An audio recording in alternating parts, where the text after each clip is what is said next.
3, 2, 1. This is Chargers Unleashed podcast. Here are your hosts, Dan Wolfenstein and Jake Hefner.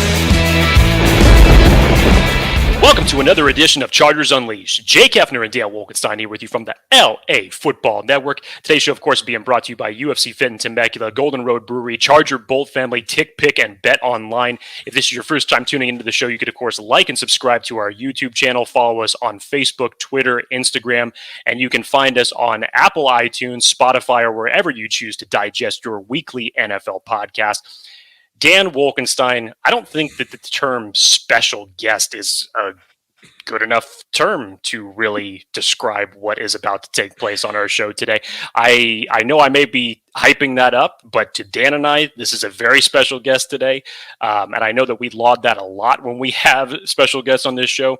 But we truly believe that this is going to be a great treat for all of our listeners out there. Before we get into that real quick, with Dan and I, obviously it's hard to talk about sports sometimes, especially when you have tragedies that is currently taking place earlier this week in Texas with the mass school shooting that took place. And Dan and I just wanted to take a quick second to send our condolences and our prayers to all of the loved ones that lost their children, their family members earlier this week in just a absolutely horrible situation. Yeah, it's heartbreaking. It's gut-wrenching. It's sad. And as much as you want to say, I can't believe it, this happens too often. And I hope that this can help instill change. But at minimum, I do want to, offer condolences, thoughts and prayers to everyone. I know thoughts and prayers aren't going to do much, but it's all I can do right now as we continue to figure out what we can do as a country to kind of come together and to heal. But as much as it pains us to talk about, we do have a role to at least try to, bring some joy and maybe give folks a second to not think about that. And with that, I think it is exciting for us to have the special guests, and maybe this is giving some kind of ability for folks to kind of get away from reality for a second. And so with that, we did want to just kind of acknowledge it, explain kind of where we are in the situation, and we're all in this together. But without further ado, Jake, I think it is time. It is no hyperbole. I think this is probably my most anticipated guest that we have had. I would probably argue probably the same for you. We've had a ton of great ones, but the amounts of knowledge and expertise and insight that we are going to have from our guest today cannot be paralleled by many, if any. So, Jake, without further ado, let's go ahead and bring in our special guest on Chargers Unleashed.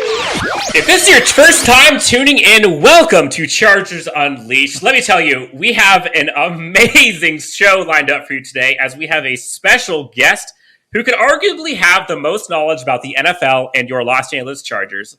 NFL draft expert, NFL scout, former co-host of Move the Sticks podcast alongside of Bucky Brooks, Chargers radio play-by-play announcer, the ace of all trades in this industry, Daniel Jeremiah, joins us on the show, talk a little Chargers football. DJ, welcome to Chargers Unleashed. Thanks for hopping on. How are you? I'm doing great, Dan. First of all, I have that NFL 100 book over your shoulder. I'm looking over Jake's shoulder, and I'm trying to I got a whole mixture of things. Yeah, what's the games? Is it games within the game? What is that one? So, yeah, it's Jaworski's book, Games Within a Game. Okay. And then I've got books down here that you can't unfortunately see, but they're up there. The Super Bowl Gold book on the other side. Solid. Nice work. That's good shelving. Right there. Thank you. We learned from the best. How's everything going for you? Were you able to get some R&R after all the draft stuff? Yeah, it's funny. Baseball comes around at the perfect time for me because, and baseball's not for everybody, but it's such a chill, relaxing sport where it's not, you come off the intensity for me, my intense season with the draft and all the work that goes with that. And then it's just sit down on a couch and just watch baseball. And I'm like, okay, it's I feel my heartbeat kind of slowing down as we go. So all the things that people complain about baseball, for me, it's just the right time for me to kind of relax a little bit as we start to ramp back up over the summer and get excited for training camp. It looked like your recruiting efforts for the Friars is coming along very nicely. Yeah, I had Siciliano down there last night. I've been to 4 Padre games though, and they're 0-4 in the games I've been to. So I'm beginning to think they're going to have like a picture of me up when I come into the ballpark, and you're like, nope, you're not. Yeah, maybe that's allowed. A sign. Maybe that's a sign. Yeah, not good. No. But hey, for as relaxed as you were, it is kind of ramping up now when it comes to all things NFL, little Chargers stuff, obviously, getting into OTAs, going into preseason here shortly. Ton of stuff we want to get into with you today. Yeah. Obviously, we'll talk about the Chargers roster and some additions. Justin Herbert, this revamped defense, kind of how this team did this year's NFL draft, empowering Derwin James even, as well as some expectations for this year. But let's just kind of kick this off with what Tom Telesco and Brandon Staley kind of had to accomplish this offseason. Huge, lots of question marks, lots of pressure, kind of make or break offseason it felt. The 2021 season ended in a heartbreak. Lots of talk about what they were going to do this offseason, what they needed. In your opinion, DJ, what were some of the key things the team needed to prioritize going into the offseason? And how did the team do in terms of just addressing those needs? Like, is there anything you feel they missed out on? Well, it's a great question. And I think I really enjoyed the way they approached this thing. And I'll give Tom a lot of credit for it, because if you looked at this team a couple years ago and you could have said, point out the roster flaws or the holes that need to be filled. I think a lot of times team builders will say, okay, in one offseason, I'm going to solve all these problems, and I'm going to take all my money, all my resources, I'm going to evenly spread them out all over the roster. Then you know what you're left with? You're left with guys that 2 years from now, you already have to replace because they just weren't quite good enough. Maybe better than what you had. Maybe that makes that group a little bit better. But they're not winning players. And I think what they did last offseason is they said, okay, we might have some issues here or there. Offensive line is our narrow focus. We are going to solve that problem right now. And they went out and did it with the draft combined with free agency and revamped that whole group. And okay, you're in good shape. Now, in this offseason, before they got to the draft, they said, okay, Brandon is a defensive guy. We tried, last year, just try and make it work with what we had. Now he knows what fits him and what doesn't fit him. But man, we're going to take our free agency resources, our trade resources, in terms of draft picks, and we're going to go out and solve the defense. And I thought they really aggressively did that. Which, by the time they got to the draft, I thought they were in a pretty good spot where you can say, hey, we're just going to take what we feel is the best available player. So I agree wholeheartedly with the way they approached it.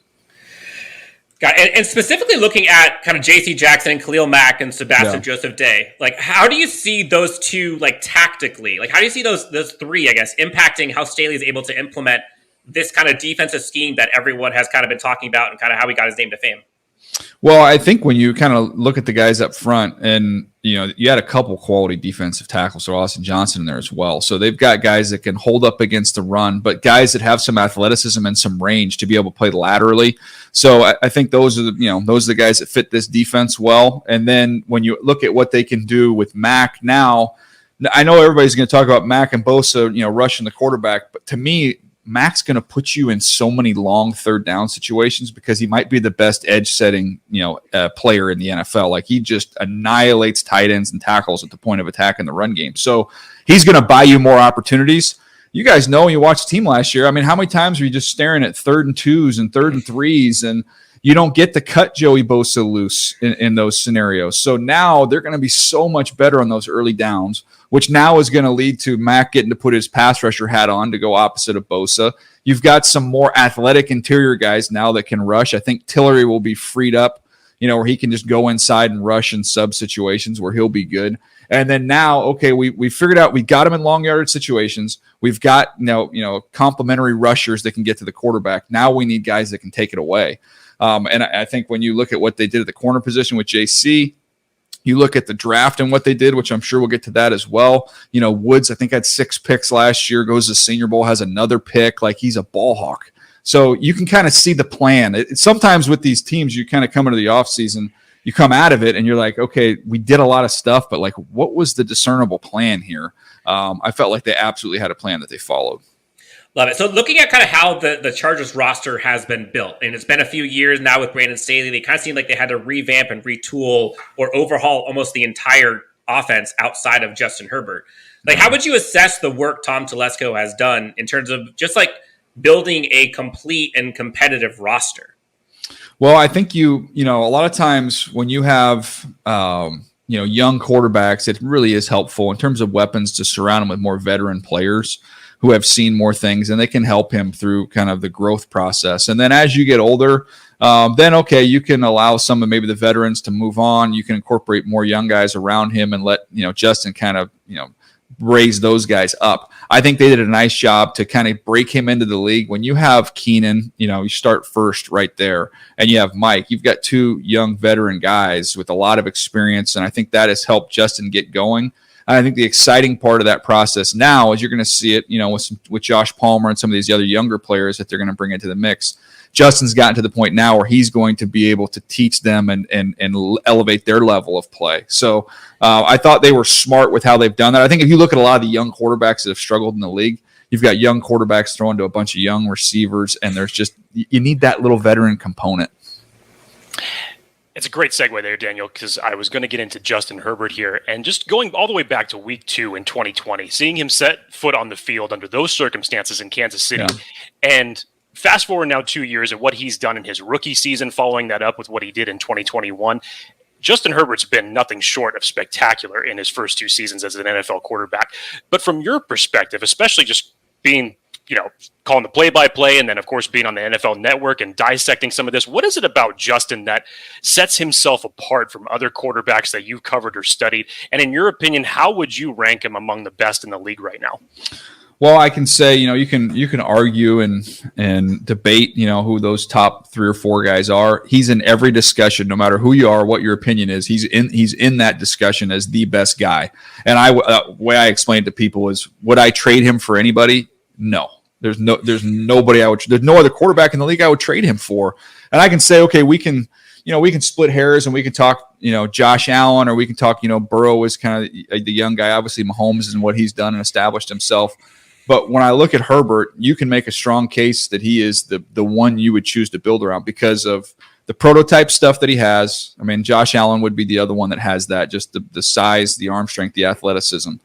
But the on-schedule plus off-schedule combo, and that was like when you go back to him at Oregon, he did really good kind of on schedule, and there was just, I don't know how much playmaker does he have in him, he's so structured, and when you know his background, how dang smart he is, you're like, okay, he can see everything, knows where it's supposed to go, make good decisions, but in the chaos, like how's he going to be functioning in that chaos? And oh my gosh, like I could show you a zillion plays from his NFL career where he's just made unbelievable things happen in the midst of that chaos. So when you have somebody that's that big, that athletic, that strong, and then you add in the intelligence, the work ethic, which, you talk to guys in the building, like he's there all the time.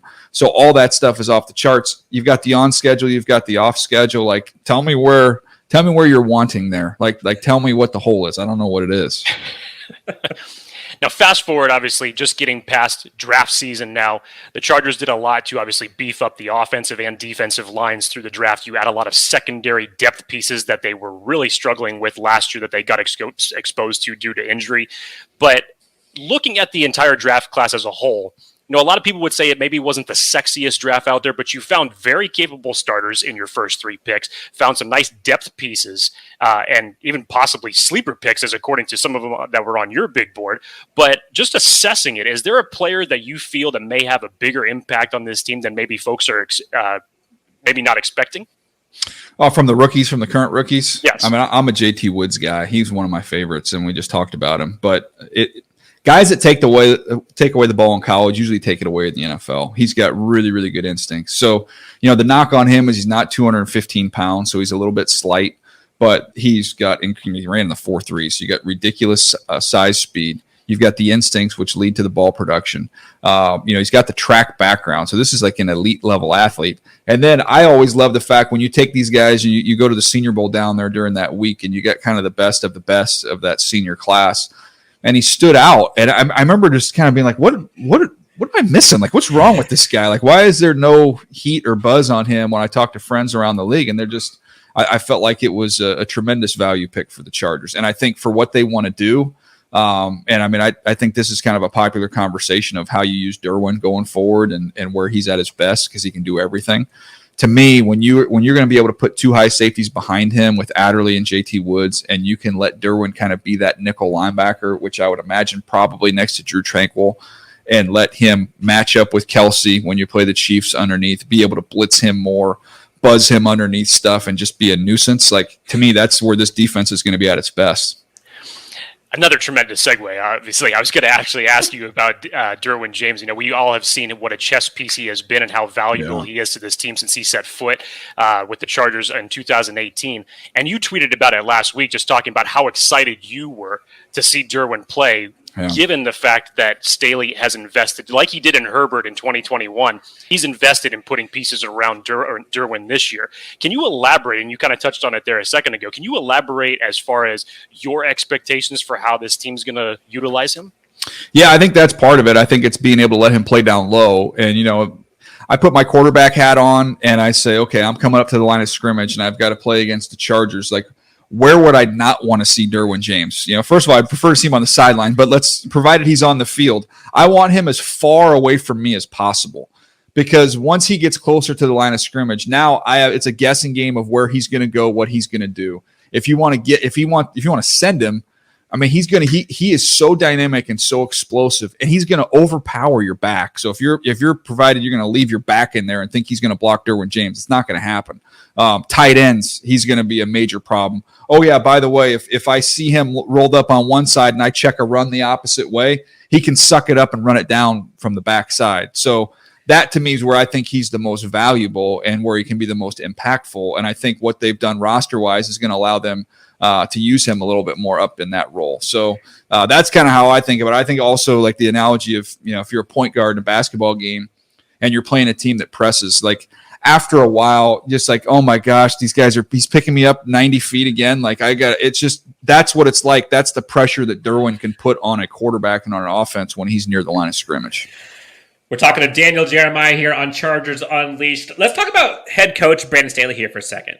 He's come into this team with kind of a different feel at that coaching position. This is a whole new vibe that we kind of haven't seen since like the Marty Schottenheimer days. And even then, it's still kind of a different vibe in terms of energy.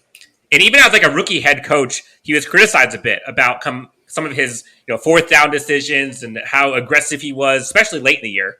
He came out earlier this week and explained kind of the idea of that, like, things aren't happening to him for the first time anymore, and that he feels a bit more comfortable and in a better rhythm than he was last year. In your opinion, how do you feel, or what do you feel that Brandon Staley has brought to the team, and where do you kind of expect that he will make improvements going into his second year?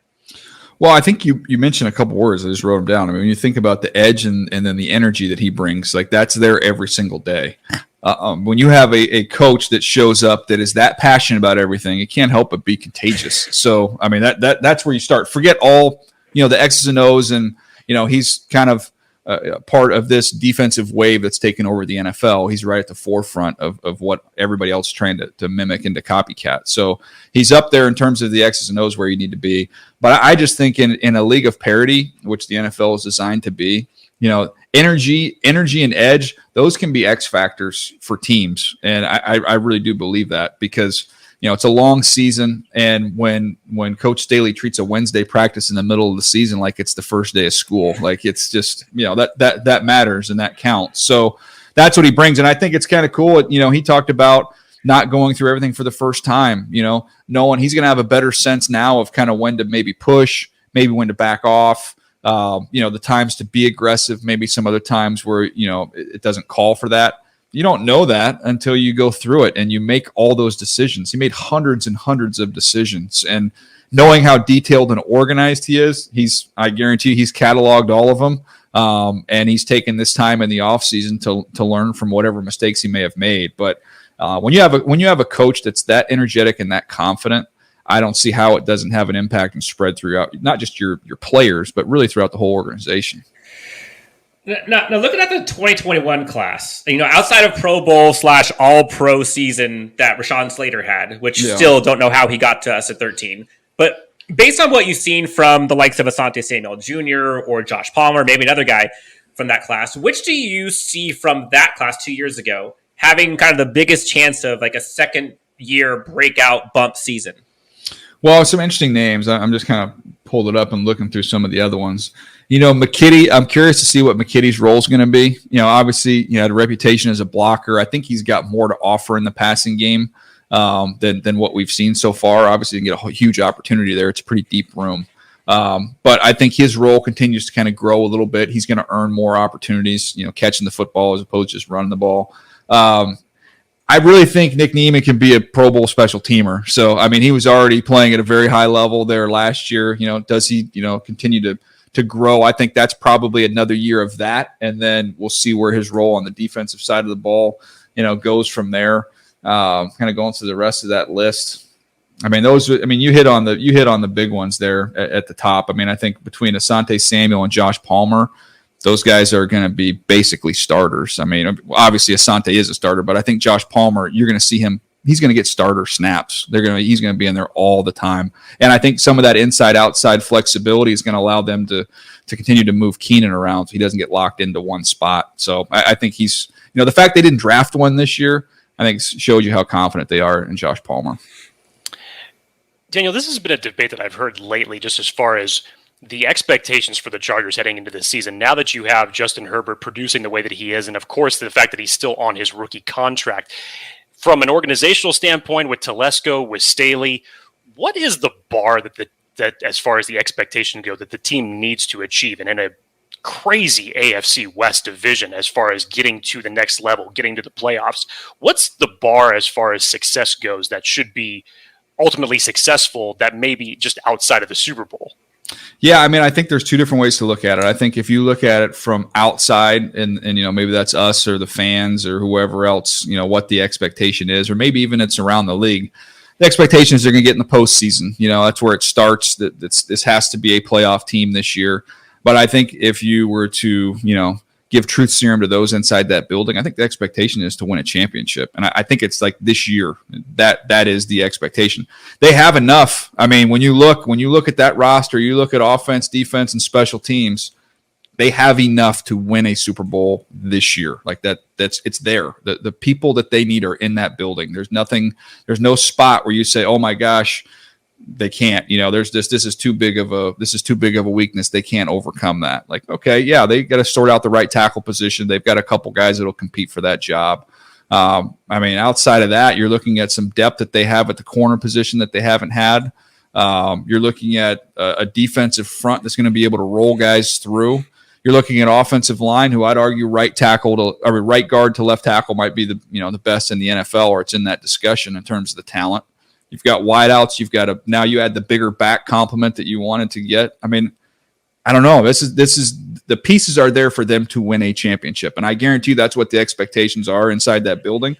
But I think from the outside, I would probably say the expectation is, this is a playoff team, and see where you go from there.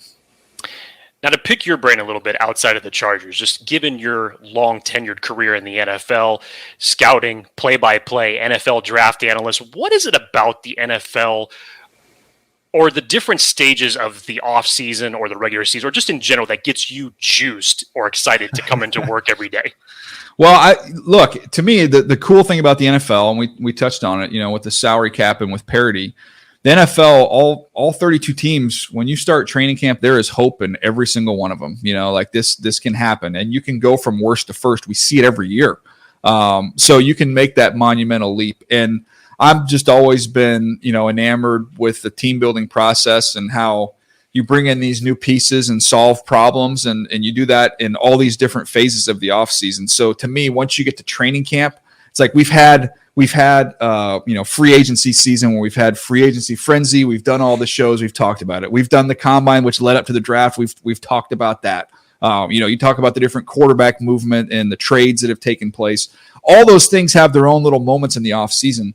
But until we get to training camp, we don't get to see all of it come together and see this new version of this new team. So, as fun as the playoffs are and the Super Bowl is, my favorite time on the NFL calendar is when I go out and visit, 10 training camps, and you're like, oh my gosh, okay, now I saw Garrett Wilson at Ohio State. Now he is, with the Jets, and there's Breece Hall, and that to me is the fun thing when you see those teams come together. I love it. DJ Daniel Jeremiah at Move the Sticks on Twitter, as well as the podcast. DJ, thank you so much for hopping on the show with us. This honestly has been a pleasure. More golden nuggets from you than either one of us can give in 2 years. So we'll thank you for that. Obviously, you're a friend of the show. Thank you so much for hopping on. Anything you want to tell the good people of Chargers Unleashed before we get you out of here? Oh gosh, I will say, man, I'm looking forward to seeing everybody out at the stadium. If you haven't been out yet, if you've just watched the games on TV, get out to SoFi. You got to experience it. You guys have done it. It's unbelievable. And I think this team is going to be a team you're going to want to watch, and it gets rocking in there. So it'll be fun. Awesome. Daniel, thank you so much for joining us. You're a friend of the show. Welcome anytime. Have a good rest of the afternoon, and we will talk soon. All right. Thanks, guys. Let's do it again. All right. Thank you.